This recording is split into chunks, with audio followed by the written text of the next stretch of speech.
ആഷ്കലോണിലേക്കുള്ള സമതലത്തിൽ. നല്ല വെയിൽ. പൊള്ളുന്ന ചൂടിൽ നാട്ടിൻപുറത്തെ വിളഞ്ഞുകിടക്കുന്ന ധാന്യങ്ങൾ ഏതാണ്ട് അപ്പത്തിൻ്റേതുപോലുള്ള വാസനയുളവാക്കുന്നു. നല്ല വെയിലുള്ളപ്പോൾ വായുവിനൊരു പ്രത്യേക ഗന്ധമുണ്ട്. അതും തുണി അലക്കുന്നതിൻ്റെയും കൃഷിയുടെയും ആകെ കൂടി വേനൽക്കാലത്തിൻ്റെ വാസന. എനിക്ക് തോന്നുന്നത് ഓരോ കാലാവസ്ഥയ്ക്കും ഓരോ മാസത്തിനും ദിവസത്തിൻ്റെ ഓരോ മണിക്കൂറിനും അതാതിൻ്റെ ഗന്ധമുണ്ട്. ഓരോ സ്ഥലത്തിനും അതാതിൻ്റെ ഗന്ധമുണ്ട്. നല്ല ശേഷിയുള്ള പഞ്ചേന്ദ്രിയങ്ങളും നിരീക്ഷണ പാഠവുമുണ്ടെങ്കിൽ ഇതാർക്കും മനസ്സിലാകുമെന്നാണ് എനിക്ക് തോന്നുന്നത്.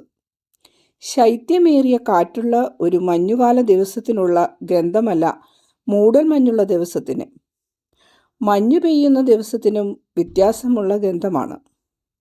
വസന്തം വരുമ്പോൾ എത്ര വ്യത്യാസമുള്ള ഗന്ധം! ആ വാസന മഞ്ഞുകാലത്തിനേക്കാൾ എത്ര വ്യത്യസ്തം! ഒരു ദിവസം രാവിലെ എഴുന്നേൽക്കുമ്പോൾ വസന്തത്തിൻ്റെ സുഗന്ധം, വസന്തത്തിൻ്റെ ആദ്യ നിശ്വാസം, അതങ്ങനെ പോകുന്നു. ഫലവൃക്ഷങ്ങളുടെ, പൂക്കളുടെ, പൂന്തോട്ടങ്ങളുടെ, ധാന്യങ്ങളുടെ, മുന്തിരിപ്പഴങ്ങളുടെ, പിന്നെ ഒരിടവേള പോലെ തകർത്തു പെയ്ത മഴയ്ക്ക് ശേഷമുള്ള ഭൂമിയുടെ വാസന. പിന്നെ മണിക്കൂറുകളുടെ കാര്യം എങ്ങനെ? പ്രഭാതത്തിൻ്റെ വാസന മധ്യാഹ്നത്തിൻ്റേതുപോലെയോ മധ്യാഹ്നത്തിൻ്റേത് സന്ധ്യാസമയത്തിൻ്റെയോ രാത്രിയുടേതോ പോലെയാണെന്ന് പറയുന്നത് മൗഢ്യമായിരിക്കും. പുലർച്ചയിലെ ഗന്ധം പുതുമയാർന്നതും കന്യാഗുണമുള്ളതുമാണ്. മധ്യാഹ്നത്തിലേത് ആഹ്ലാദവും സംതൃപ്തിയും നൽകുന്നു. സന്ധ്യാസമയത്ത് ക്ഷീണത്തിൻ്റെയും പകലുണ്ടായിരുന്ന എല്ലാ ഗന്ധങ്ങളുടെയും ഒരു മിശ്രിതവുമാണുണ്ടാവുക. രാത്രിയുടേത് ശാന്തതയുടേതും സുഖത്തിൻ്റെയുമാണ്. ഈ ലോകം മുഴുവൻ ഒരു വലിയ തൊട്ടിൽ. ഭൂമി എല്ലാ കുഞ്ഞുങ്ങളെയും സ്വീകരിച്ച് സുഖവിശ്രമം നൽകുന്ന പോലെ തോന്നും.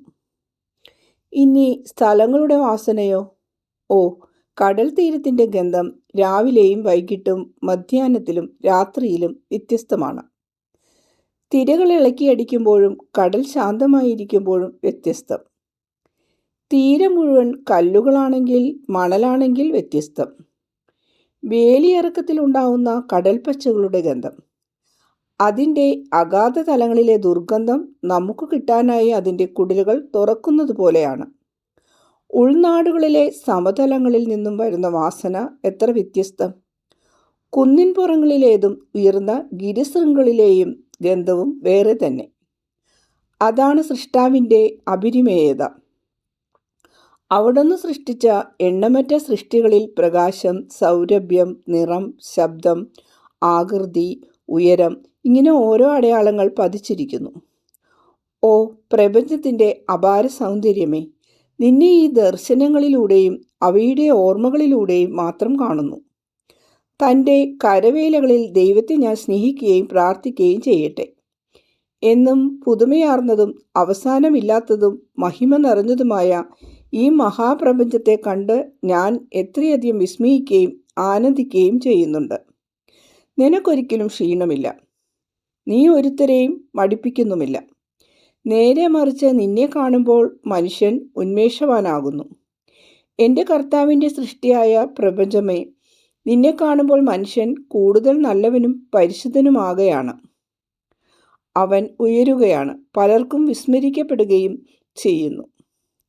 ഓ, നിന്നെ സദാ ധ്യാനിച്ചു കൊണ്ടിരിക്കുകയും മനുഷ്യൻ്റെ അധമ പ്രകൃത്യത്തെ വിസ്മരിക്കുകയും അവരുടെ ആത്മാക്കളെ പ്രതി മാത്രം അവരെ സ്നേഹിക്കുകയും ദൈവത്തിലേക്ക് അടുപ്പിക്കുകയും ചെയ്യാൻ എനിക്ക് കഴിഞ്ഞിരുന്നുവെങ്കിൽ, ധാന്യങ്ങൾ നിറഞ്ഞു കിടക്കുന്ന ഈ സമതലത്തിൽ കൂടെ കടന്നു പോകുന്ന ഈശോയെയും അപ്പസ്തോലന്മാരെയും അനുഗമിക്കുന്നതിനിടയിൽ ഞാൻ ഒരിക്കൽ കൂടെ വ്യതിചലിച്ചു പോയി.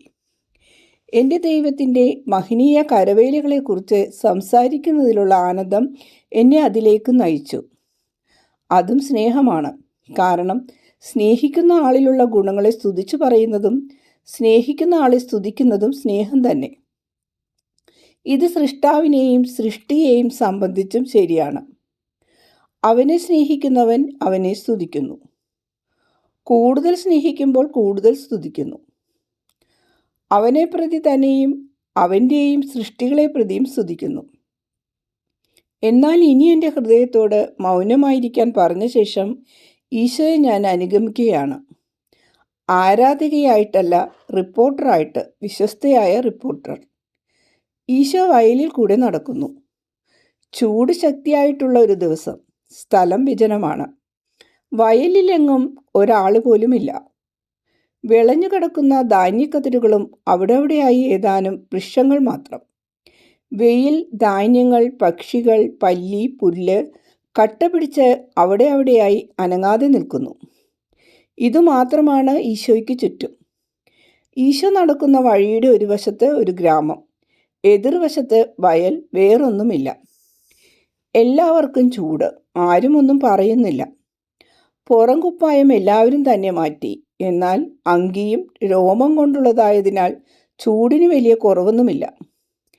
ഈശോയും കറിയോത്തുകാരനും ഈശോയുടെ സഹോദരന്മാരും ലിനനോ മറ്റോ ഉപയോഗിച്ചുണ്ടാക്കിയിട്ടുള്ള വസ്ത്രങ്ങളാണ് ധരിച്ചിരിക്കുന്നത്. ഈശോയുടെയും കറിയോത്തുകാരൻ്റെയും വസ്ത്രങ്ങൾ വെള്ള ലിനനാണ്. അൽഫേസിൻ്റെ പുത്രന്മാരുടേതിന് കട്ടി കൂടുതലുണ്ട്. ദന്തനിറമാണ്. അതും അല്പം കടുപ്പമുള്ള നിറം, വെളുപ്പിക്കാത്ത ചണത്തിൻ്റെ നിറം. മറ്റുള്ളവരെല്ലാം അവരുടെ സാധാരണ വസ്ത്രങ്ങൾ ധരിച്ചിരിക്കുന്നു. ലിനൻ കൊണ്ടുള്ള ശിരോവസ്ത്രം ഉപയോഗിച്ച് എല്ലാവരും വിയർപ്പ് തുടയ്ക്കുന്നു. ഒരു നാൽക്കവലയിൽ അവർ എത്തി. അവിടെ വൃക്ഷങ്ങൾ ധാരാളമുണ്ട്.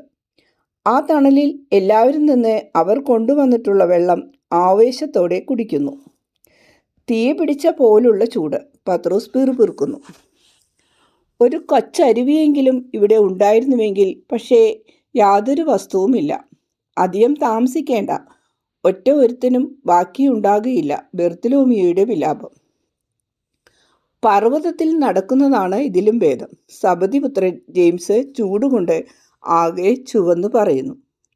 ഒരു വള്ളം തന്നെയാ നല്ലത്. തണുപ്പ്, ആശ്വാസം, ശുചിത്വം എല്ലാമുണ്ട്. പത്രോസിൻ്റെ ചിന്ത തടാകത്തിലേക്ക്, വള്ളത്തിലേക്ക് പോകുന്നു. നീ പറഞ്ഞത് ശരിയാണ്. എന്നാൽ പർവ്വത പ്രദേശങ്ങളിലും സമതലങ്ങളിലും പാപികളുണ്ട്. അവർ നമ്മെ തെളിവെള്ളത്തിൽ നിന്ന് ഓടിച്ചില്ലായിരുന്നെങ്കിൽ, നമ്മെ അത്രയടുത്ത് വന്ന് പീഡിപ്പിച്ചില്ലായിരുന്നുവെങ്കിൽ, തെബത്തിനും ഷെബാത്തിനും ഇടയ്ക്ക് മാത്രമേ ഞാനിങ്ങോട്ട് വരുമായിരുന്നുള്ളൂ. എന്നാൽ നമ്മൾ അധികം വൈകാതെ കടൽ തീരത്തെത്തും. വിശാലമായ സമുദ്രത്തിൽ നിന്നും വരുന്ന കാറ്റുകൊണ്ട് അവിടുത്തെ വായുവിന് ഇതിലും തണുപ്പുണ്ടാകും. അവരെ സമാധാനപ്പെടുത്തിക്കൊണ്ട് ഈശോ പറയുന്നു, നമുക്കത് ആവശ്യമാണ്. ഇവിടെ നമ്മൾ മുരശുമീൻ പോലെ പിടഞ്ഞു മരിച്ചു പോകും. എന്നാൽ ഒട്ടും വെള്ളമില്ലാത്ത ഈ ധാന്യങ്ങൾ ഇത്ര നന്നായിരിക്കുന്നത് എങ്ങനെയാ? പത്രോസ് ചോദിക്കുന്നു. ഭൂമിക്കടിയിൽ ഈർപ്പമുണ്ട്. അത് മണ്ണിന് നനവ് നൽകുന്നുണ്ട്, ഈശോ വ്യക്തമാക്കി. അതടിയിലായിരിക്കുന്നതിന് പകരം മുകളിലായിരുന്നെങ്കിൽ, അതടിയിലാണെങ്കിൽ എനിക്കെന്ത് ചെയ്യാൻ പറ്റും? എനിക്ക് വേരില്ലല്ലോ. എടുത്ത വായിക്ക് പത്രോസ് പറയുകയും എല്ലാവരും ചിരിക്കുകയും ചെയ്യുന്നു. യൂദാസ് തദേവൂസ് ഗൗരവത്തിൽ പറയുന്നു, ചില ആത്മാക്കളെ പോലെ തന്നെ മണ്ണിനും സ്വാർത്ഥതയുണ്ട്. വരൾച്ചയും ആ ഗ്രാമത്തിൽ താമസിച്ച് സാബത്ത് അവിടെ ആചരിക്കാൻ അനുവദിച്ചിരുന്നെങ്കിൽ നമുക്ക് തണലും വെള്ളവും വിശ്രമവും ലഭിക്കുമായിരുന്നു. പക്ഷേ അവർ നമ്മളെ ഓടിച്ചുവിട്ടു. നമുക്ക് ഭക്ഷണവും ഉണ്ടാകുമായിരുന്നു. ഇപ്പോൾ ഭക്ഷണം പോലുമില്ല.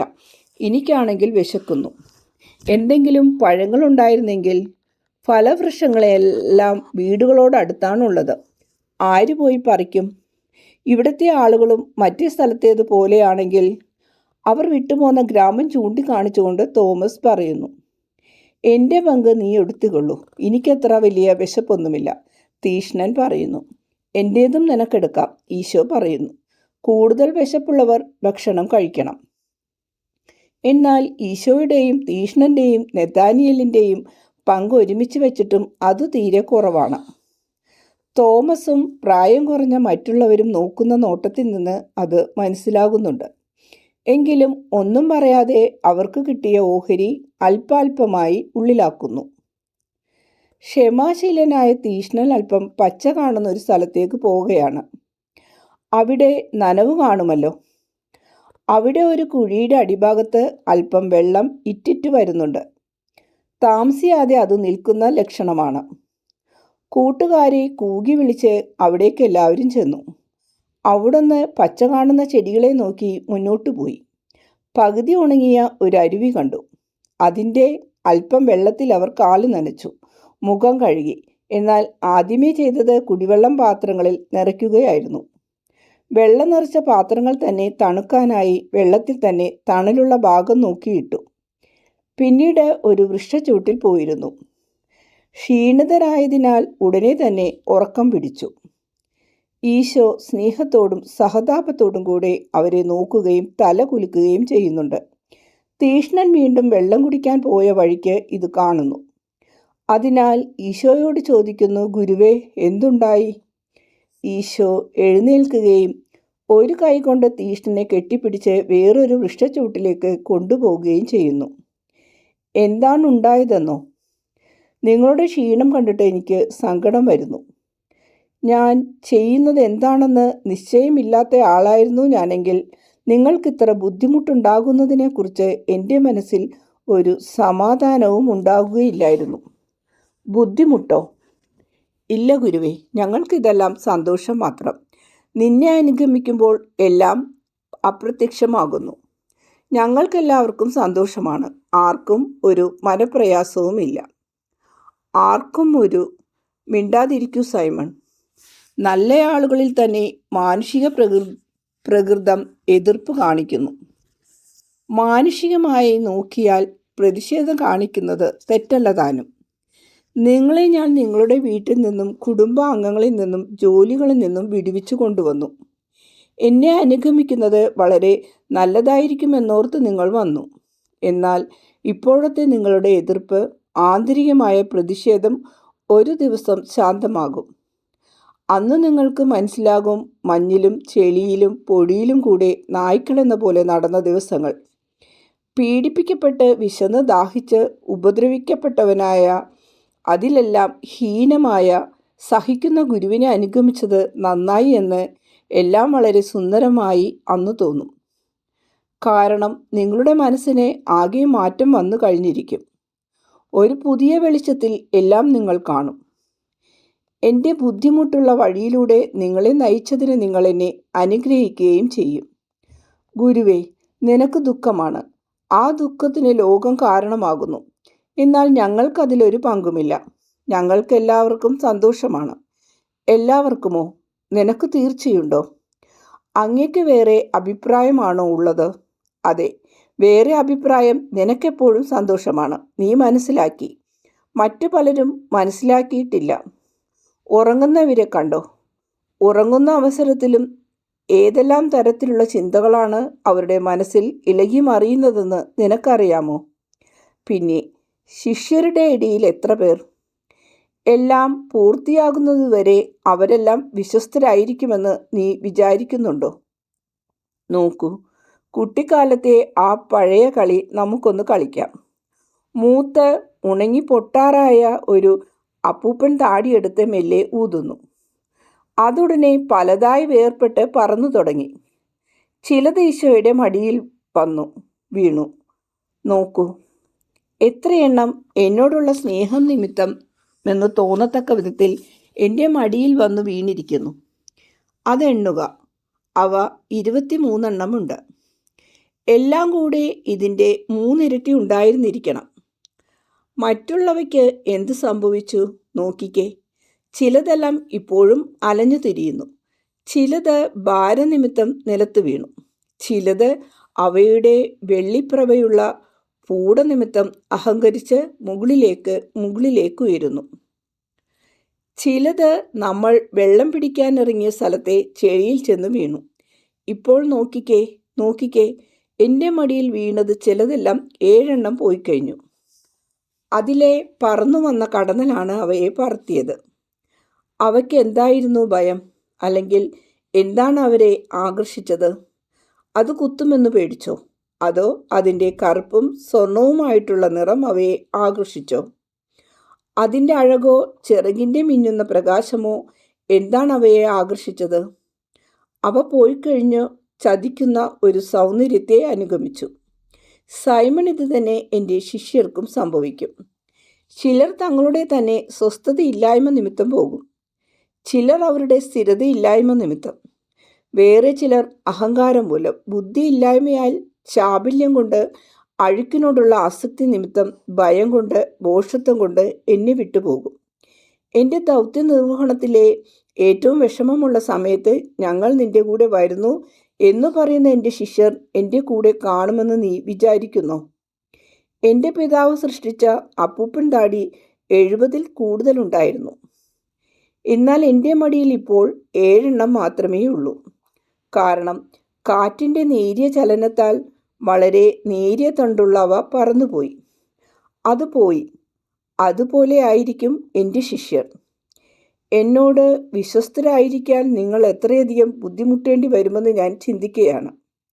വരൂ സൈമൺ, നമുക്ക് പോയി ആ ജലത്തിനു മീതെ നൃത്തമാടുന്ന തുമ്പികളെ നോക്കാം. നിനക്ക് വിശ്രമിക്കണമെങ്കിൽ വരേണ്ട. ഇല്ല ഗുരുവേ, നിന്റെ വാക്കുകൾ കേട്ടിട്ട് എനിക്ക് സങ്കടമാണ്. എന്നാൽ ഞാൻ പ്രതീക്ഷിക്കുന്നത് സുഖപ്രാപ്തി ലഭിച്ച ആ കുഷ്ഠരോഗി, നീ പുനരധിവാസം നൽകിയ പീഡിതൻ, കൂട്ടുകാരെ നൽകി നീ സന്തോഷിപ്പിച്ച ആ ഏകാന്തവാസി, സ്നേഹിക്കപ്പെടുവാനും സ്നേഹിക്കാനുമായി സ്വർഗവും ഭൂമിയും നീ തുറന്നുകൊടുത്ത സ്നേഹദാഹി. ആ മനുഷ്യൻ നിന്നെ ഉപേക്ഷിച്ച് പോകുകയില്ലെന്നാണ്. ഗുരുവേ, യൂദാസിനെ കുറിച്ച് നീ എന്താണ് വിചാരിക്കുന്നത്? കഴിഞ്ഞ വർഷം അവൻ നിമിത്തം നീ എന്നോട് കൂടെ കരഞ്ഞു. പിന്നീട് എനിക്കറിഞ്ഞുകൂടാ, ആ 2 തുമ്പികൾ പോകട്ടെ. എന്നെ നോക്കൂ, ഞാൻ പറയുന്നത് ഒന്ന് ശ്രദ്ധിക്കൂ. ഈ കാര്യം ഞാൻ ആരോടും പറയുകയില്ല, എൻ്റെ കൂട്ടുകാരോട് പറയുകയില്ല. എന്നാൽ നിന്നോട് ഞാൻ പറയുന്നു, യൂദാസിനെ സ്നേഹിക്കുന്നതിൽ ഞാൻ വിജയിക്കുന്നില്ല. ഞാൻ അത് സമ്മതിക്കുന്നു. അവനെ സ്നേഹിക്കാനുള്ള എൻ്റെ ആഗ്രഹത്തെ അവൻ നിരസിക്കുകയാണ് ചെയ്യുന്നത്. എന്നോടവൻ പുച്ഛമൊന്നും കാണിക്കുന്നില്ല. നേരെ മറിച്ച് എന്നിലുള്ള പഴയ തീഷ്ണനെ അവൻ പ്രീണിപ്പിക്കാൻ ശ്രമിക്കുന്നു. കാരണം ആളുകളെ മനസ്സിലാക്കാൻ മറ്റുള്ളവരെക്കാൾ കഴിവ് അവൻ എന്നിൽ കാണുന്നു. അവൻ്റെ പെരുമാറ്റ രീതിയാണ് ബുദ്ധിമുട്ടുളവാക്കുന്നത്. അവന് ആത്മാർത്ഥതയുണ്ടെന്ന് നീ വിചാരിക്കുന്നു. എന്നോടൊന്ന് പറയൂ. ഏതാനും നിമിഷത്തേക്ക് ഈശോ ഒന്നും പറയുന്നില്ല. ആ 2 തുമ്പികളെ നോക്കുകയാണ്. അവയുടെ പ്രഭയേറിയ ചിറകുകൾ കൊണ്ട് വെള്ളത്തിനു മീതെ ഒരു ചെറിയ മഴവില്ല സൃഷ്ടിച്ചിരിക്കുകയാണ്. അപ്പോഴതാ ജിജ്ഞാസുവായ ഒരു ഈച്ച വന്ന് നോക്കുന്നു. വേറൊരു വലിയ പ്രാണി വന്ന് ഈച്ചയെ അകത്താക്കി.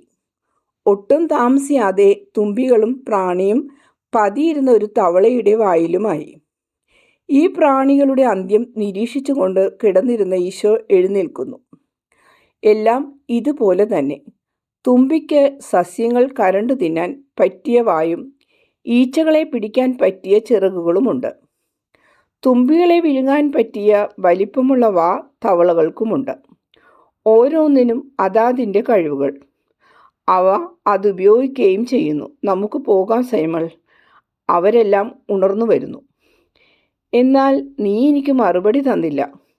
നിനക്ക് മറുപടി പറയാൻ ഇഷ്ടമില്ല അല്ലേ? ഞാൻ മറുപടി പറഞ്ഞു കഴിഞ്ഞു. എൻ്റെ ജിജ്ഞാസയായ വൃദ്ധ, ധ്യാനിച്ചു നോക്കൂ. അപ്പോൾ നീ കണ്ടുപിടിക്കും. അനന്തരം അവർ കുഴിയിൽ നിന്നും കയറി ശിഷ്യരുടെ പക്കലേക്ക് പോകുന്നു. ശിഷ്യർ ഉണർന്ന് ഈശോയെ അന്വേഷിക്കുകയാണ്.